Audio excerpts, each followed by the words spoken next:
Hello, everyone. Welcome to the British Boxing Blog podcast. Stephen here. Delighted to be joined by Maxi Hughes. Maxi, how are you doing, mate? Yeah, bang on, mate. Thanks for having me on. No, anytime, mate. Sorry, it's been a while. I've been waiting to do this for a long time now, but finally, Yeah. schedule matches. We've got the time, haven't we? Mate, what a story! What a year it must have been for you, man. Like, just incredible. Yeah, it's been a good one. I've always known I've had this ability in me, and it's finally let itself out. I've come into some good form, and just carried my momentum on, got momentum, and just ran with it. So yeah, we're here now, and I'm just eager now. Now that it feels like a lifetime ago, my last fight, I'm just chomping at a bit now to get another date and another opponent, and to just get set on and get cracking with next challenge. It must have just like snowballed, I guess, for you, really. If you think about it, like it was the John O'Carroll fight, wasn't it, that started it all? And I remember on Twitter, right, on our Twitter account, and I tweeted about it saying, because I guess you were sort of coming off Liam Walsh, and John O was coming off of like the quick win in that, and it was like, and I tweeted saying, this will not be easy, for John O'Carroll. And someone on Twitter, and I can't find the tweets now, but he tweeted saying, "Oh, how much are you getting paid to say this? What an idiot!" And all. I was like, just you watch, And then, I think I stuck a few quid on you as well that night, and it was, I guess, that must have been the fight that started the whole run, was it? And did you come in on short notice or not? Or if I remember that, I did get about 6 weeks notice. Yeah, so it were fine. Yeah, I mean, I won my British title off 4 weeks notice. Incredible, that, isn't it? Yeah, but yeah, you know what? I was looking back the other day on my Instagram account. I forget that there's a whole load of photos and videos and stuff that I'm tagged in that I found. I started looking through them, and I scrolled right way down to last August for when the fight posters and fight promos were going out for me and John O'Carroll, and it was fight week. MTK put like the tail of the tape picture of me and John up, and they just said caption, who wins this, and there were 54 comments, and there was one comment which said Maxi will win, and it was Bainesy, my mate Bainesy, who used to be one of my old trainers. He was the only one who said, "I'll get it." All the other 53 comments were Jono wins, King Kong wins. So yeah, it were nice to look back and read that and think, you know what, I've proved all them people wrong, along with many more as well. Oh, absolutely. Like, did you think at the time you were being overlooked? Did you think like, come on, like, I might have a few losses here, but on my record, but like, did you think there was going to be, that gulf between you and John, or that other people think, or did you think, oh, I fancy the upset? Well, yeah, I were a bit offended by it. I didn't look at the odds. I didn't find out the odds because I'm not a gambler. But it were only after that one of my mates said, got rate odds there. I think, what were it? Well, silly odds. I think he got like 12 to 1 or something like that. 12 to 1, it was. I'm sure it was. Well, then I was more offended in my mate only putting a tenner on me. I know, a tenner. Yeah, but I thought like 12 to 1. I thought that's ridiculous. Oh, it's incredible. Like, I'd had the losses, but they'd only come in good company. Yeah. Like Liam Walsh, Martin Ward, Sambo, and Ricardo. So I were a bit offended, but yeah, I didn't think there were that much of a gulf in class. I didn't know what to make of Jono on, like, when we were in the bubble in hotel. Yeah. Like, even in build-up to fight, every time I went on social media, I thought, he's going to say something here, because I know he likes the trash talk, and he can build a fight well, and he can give his opponent some serious stick. So I thought, something's going to come. And he just didn't. He was respectful, and then when we bumped into each other in hotel, he was sound. And then I thought, right, I went to bed night before weigh, and I thought, he might stick it on me at weighing, try and. But he just didn't. And I was like, this is strange, this, like. But yeah, I prepared well, believed in myself, trained hard, and, we went in there with a we weren't coming just to turn up, we were coming to win, and get a contract out of MTK and get some big fights, which is exactly what happens. Yeah, which happens. So, and then after that, a couple of months you must have stayed in the gym, and off you went over to Dubai, and like. Yeah, that were only, I think it were only eight week after. 8 week after Carol, I were in Dubai fighting for WBC International. So that was bang on. That got a bit of sun because it was like proper lockdown period, where nobody was going anywhere. So I were one of the lucky few to get to go and get some sunshine and get my feet in sea. And well, I don't think it's proper sea, is it? But go on to man-made beach and get in sea and have a good time and get paid for doing it and all. We used to call you the lockdown king because like you just lockdown, you made it your own, didn't you? And you're like, I always remember we were speaking to Lee Eaton on here, and he was saying like, they wanted at the time like MTK on them shows, they wanted fighters to be like stay in the gym and then take a chance when it got offered them. Do you know what I mean? And that's what you did. You must have stayed ready. Our proof. Our proof of that. And then it felt like ages. Obviously, the fight in Dubai was, what were it now? 9th of October. 9th of October, I think. So then I was flying, I was buzzing, and I was just chomping at a bit. I kept pecking Lee all the time. I want to be out December, Lee. I want to be out December. Yeah. He's like, I don't know. We've got shows, but they're already full. Just and then when New Year came, this says, "Oh, you'll be looking at back end of March, April till you box." And it, that's when it did end up being. But I'd got no news, but I was just still, I was like, oh God, I just want to fight, want to get a date, want to get an opponent. And then I got the phone call off Lee, when we're at now, back end of February, late February, saying, will you be ready to box on the 19th of March, which is 4 weeks' time? And I says, yeah, I'll be ready. He went, all right, leave it with me. Run me back like 20 minutes later. He says, right, so you're definitely going to be ready for that date, yeah? I says, yeah, why? What will I be doing? Well, I'm defending me WBC International. He went, no, he says, British title. I was like, what? He went, Liam Walsh has pulled out with COVID, but we still need the fight. We need to make that fight for the show. I said, well, yeah, put my name down and I'll have that. I'll come and claim that British title. And that's what I went and did. And that's what happened, wasn't it? Like against Paul Highland. Like just what your thoughts going into that fight? He's a fighter that I've sort of watched closely before I was there when Lewis Whitson beat him a few years earlier up here. And like, was he a fighter that you always thought, I can take this, like I can do this? Yeah, as soon as the fight got made, I was more than confident with it. With the current form that I were in and the momentum I built, I just felt whoever it was, I would not been, and that belt meant a lot to me because it was the only real belt that I really, really wanted, which were on my list of things to get. And so as soon as that got announced and that, I thought, there's no way I'm losing. I'm absolutely, I'm taking that belt, taking my opportunity. And that's why I just made sure. And, people say when they watch it back, they say you are fighting, harder and more vicious than usually are. And I just thought I wanted it so bad. I want having taken away from me. And I nearly thought that I'd took it away from myself. Yeah, but when it happened really fast, but it felt like it was slow motion. Like what happened. The referee told me to step back and go to the corner, but then he caught my eye again. He looked me in the eye and he says, "Box." So and then as soon as it had happened, I went to the ref. I said, "You did say box. Everything's all right, isn't it?" And he says, "Yeah, don't worry. Everything's good. There's no issue there." He shouldn't have turned his back. No, he shouldn't have. I remember watching it, and it's the whole protect yourself at all times thing, isn't it? It's yeah, I got a bit of stick of it, but they were not really proper boxing people who were giving me stick. Yeah. So, everybody else where Maxi's done right. Defend yourself. He tells you enough times.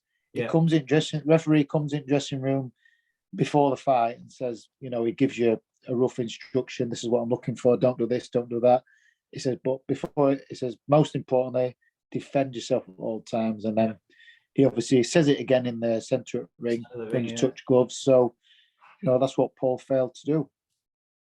Exactly. So, like, we half tempted to stay like around that level and defend it and stuff. And then I guess the Strathon fight must have. Where did that come from? How did that get offered? And in Yorkshire, outside of the stadium. I didn't know what was going to happen. I was going to be, I got full faith and trust in my team, my trainer and management team, who I just whatever they said was the route. I'd have just done that. But I did get offered the Tennyson fight for the IBO, before Strathon boxed him. I got offered that. Obviously, it were early May. Excuse me, Jordan. So I got offered that, but I think it were only 3 weeks' notice.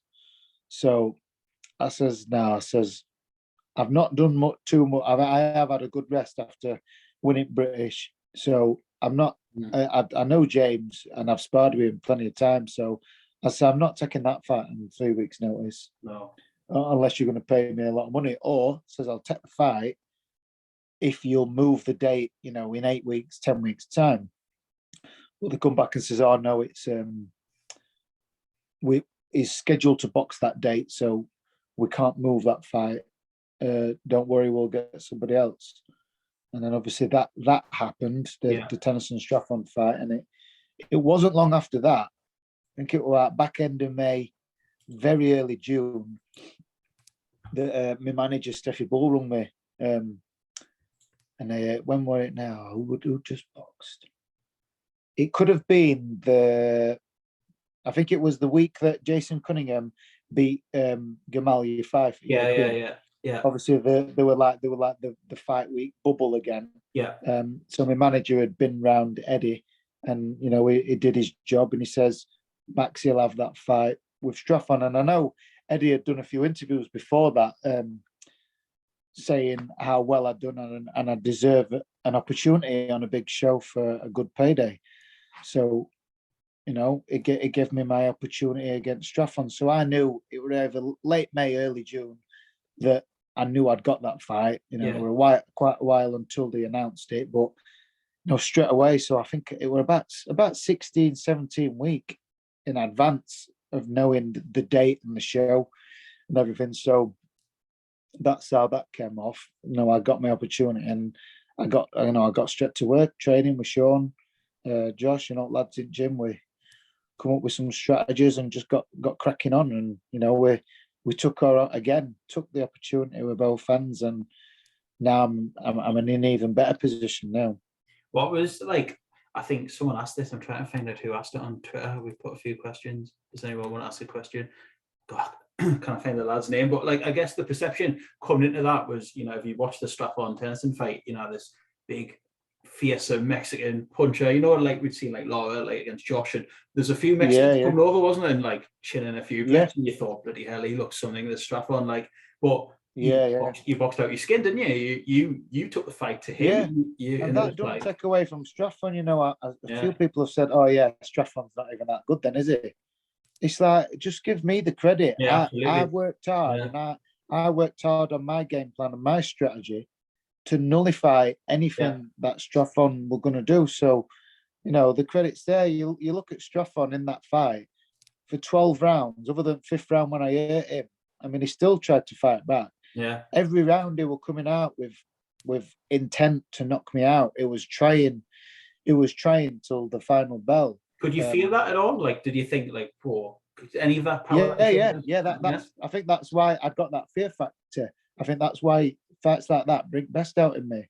Because I knew if I switched off for a split second, I'd have been sparked out. Because he carries power, and he's one of them who carries his power till the 12th round. So there were no room for mistakes. I had to be on my game, and I had to be focused till the end, no lapse in concentration. Otherwise, my opportunity were gone. So that's why I think it brought the best out in me. So, it were trying to end, and I could hear the amount of effort it were putting in the punches. So, I recently watched that fight again with my wife about a week ago, something. The Tennyson fight, because I was saying, did the same Straffon turn up with the same intentions as he did against James, and he did. When you see the intensity that he was throwing the punches, it just, I was just good enough to read it and nullify it and get my work off and get a dominant victory. Your confidence must have been up, like, as I say, this was the fourth in this sort of run that you're on, like Carroll, Dubai, Ireland. You must have, outside, proud Yorkshireman in Yorkshire, Headingley. That must have been such a buzz that, like, to win. Because my mum said to me, my mum says, do you think you're going to be able to still box all right, when there's people there? Because she thought the Doncaster Dome, like. Yeah, she thought I'd only done good because I'd done my 3 big wins behind closed doors. Behind closed doors, she's like, she's, are you going to be all right? That there's going to be a lot of people there. I says, yes, I'm glad. I want to do it. In front of everyone. Everyone's missed all my big wins, so I want to give them something back, for still supporting me, and they all wanted to be there. Yeah. So and they can all have a good night while they're at it.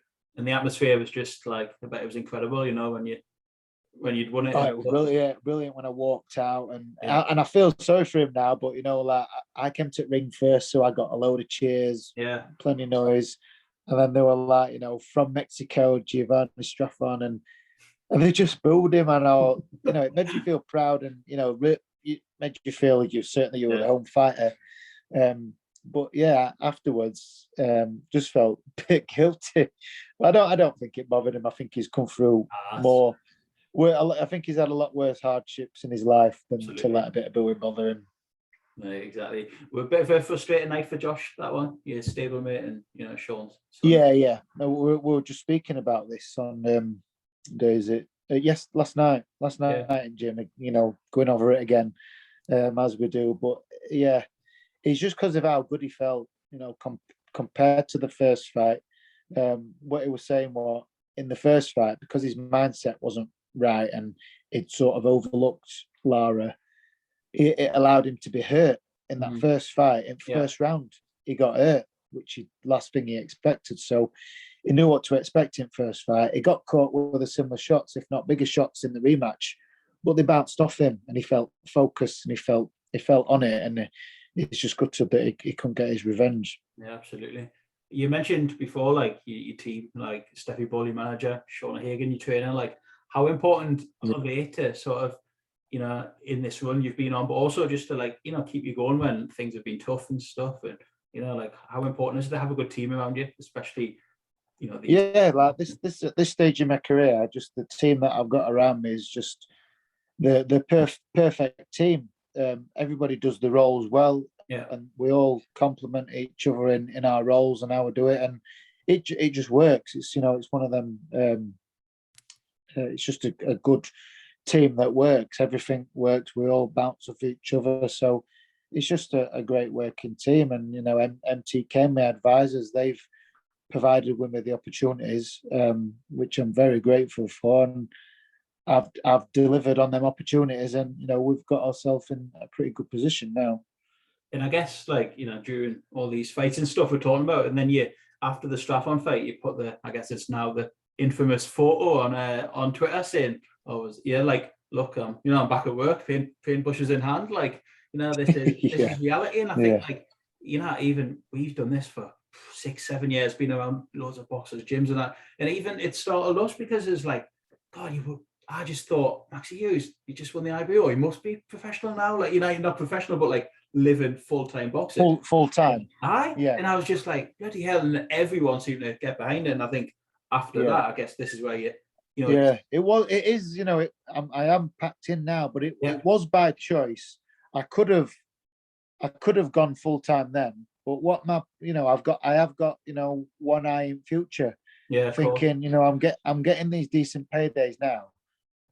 I don't want to use them up. I want to save them for a rainy day, because I don't want to struggle later in life, or when I do retire, I don't want nothing left. Yeah. I'd like to make my life easier, my kids' life easier, family life. My aim is as well is to pay mortgage off. Yeah. So I didn't want to touch my fight money, so that's why I went back to work. Right. Yeah. I what did I do? I did a couple of weeks, did 3 or 4 weeks at work, and I was due off to be on paternity. Yeah. Because my wife had a due date. So going to be off then anyway. But it just so happened that I'd got a sponsorship offer to, to have a salary to cover my wages, what I would earn at work for a year. Amazing, that really. So, it's brilliant, and I'm so grateful. So I've got the opportunity now to still, be a full-time boxer, and still not have to touch my fight money. So, I've got some money putting away for my future, and hopefully I won't ever be back on a building site. Like, good lad, that's the aim, isn't it? Good on you. Which is a good thing. I've got my commentary debut tomorrow on the MTK show at Leeds. Headlined by Jack.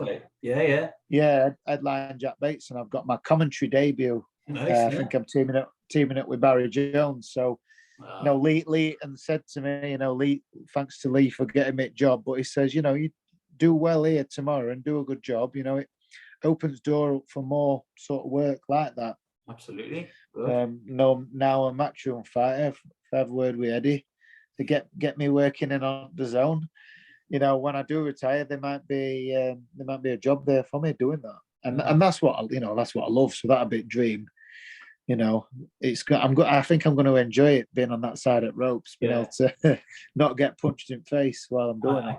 Absolutely, it's good though that you've got one eye after you retire and stuff, because I know I bet you a lot of lads haven't. Obviously you've got a young family and that I think of as well, but I bet you, because boxing can end in a second, can't it? Do you know what I mean? So I think it can, it's a short period of time in it in your life, so I need to make most of it, and especially now, and everything that I do now is all a bonus. Yeah, I achieved my dream when I won British titles, so I said anything that comes now, it's all a bonus. So, in other good news as well, I was on shortlist to fight Devin Haney for the for WBC world title.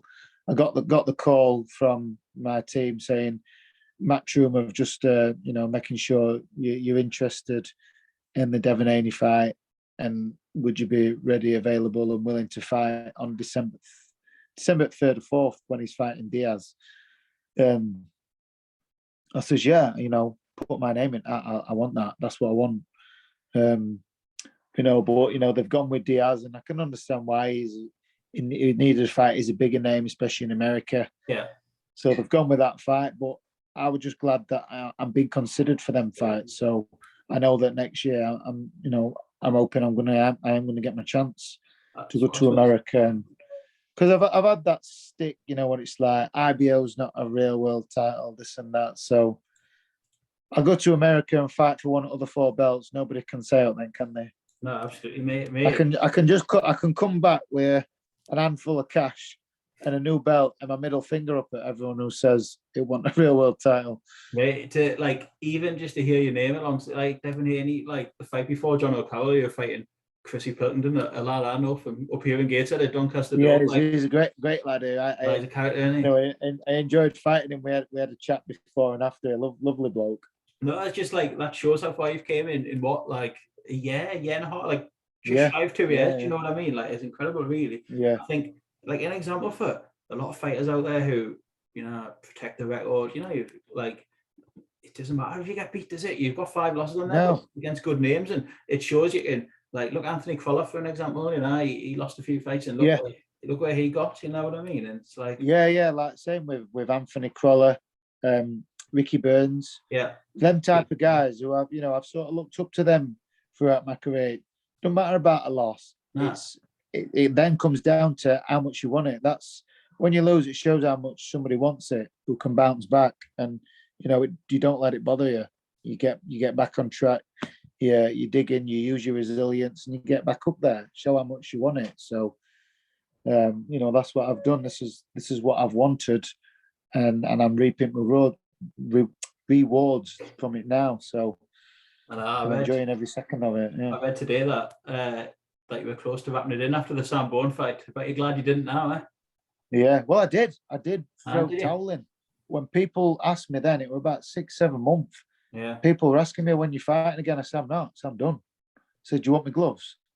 Really? do you want me kit? Because I'm done with boxing. I've had enough. I fell out with it, and I got to a point where I couldn't even watch it. I stopped going on social media because pretty much everyone I follow was all boxing. I couldn't go on my social media without seeing boxing. You just so I thought, I've had enough of this. Like, I think that's what I needed. I needed that time away, and it refreshed me and made me realise that I do still want it. And I all that kept me going was I knew I'd got something left. I knew I could win something. Yeah. So that's what kept me going. And but yeah, like I say, I am glad that I never threw towel in for good.